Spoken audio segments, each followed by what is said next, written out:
উপদেশটা হচ্ছে কথাটা বড় শোনায়, কিন্তু আমাদের আসলে দায়িত্ব যেটা আমরা নিয়েছি সেটাতে আমাদের কর্তব্য অনেক বেশি।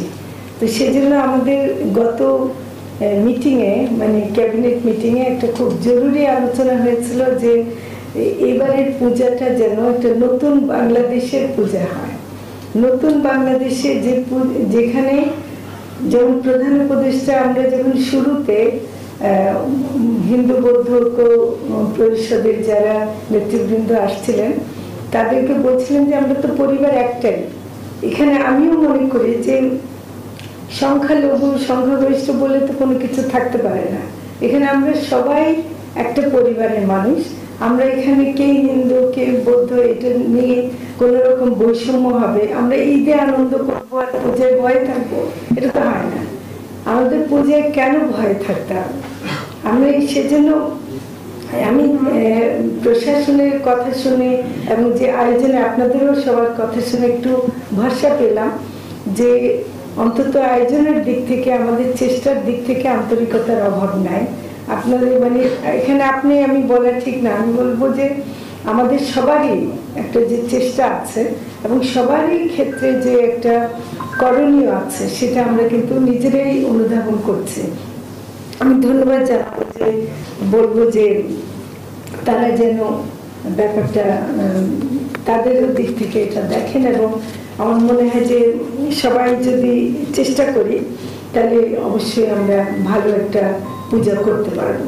এবং বাংলাদেশ যে সম্প্রীতির দেশ বলে, বাংলাদেশের মধ্যে আবার টাঙ্গাইল, আমার বাড়ি কিন্তু চট্টগ্রাম, কিন্তু আমি 1987 সাল থেকে আমরা এখানে কাজ করছি টাঙ্গাইলে।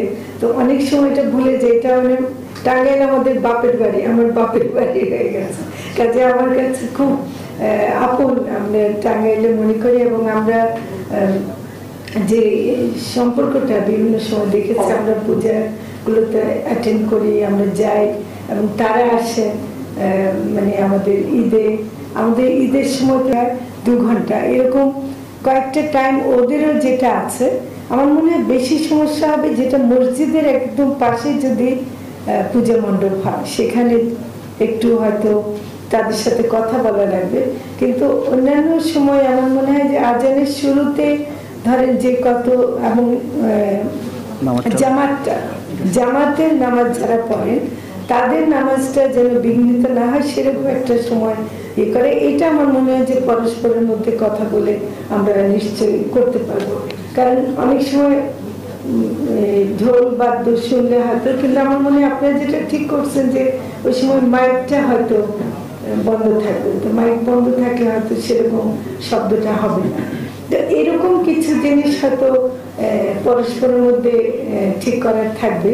তবে আমি শৃঙ্খলা রক্ষাকারী বাহিনীর পূজাটা খুব সুন্দর হয়েছে টাঙ্গাইলে, এবং টাঙ্গাইল যেন বাংলাদেশে একটা উদাহরণ সৃষ্টি করতে পারে, এটা বলে আমি শেষ করছি।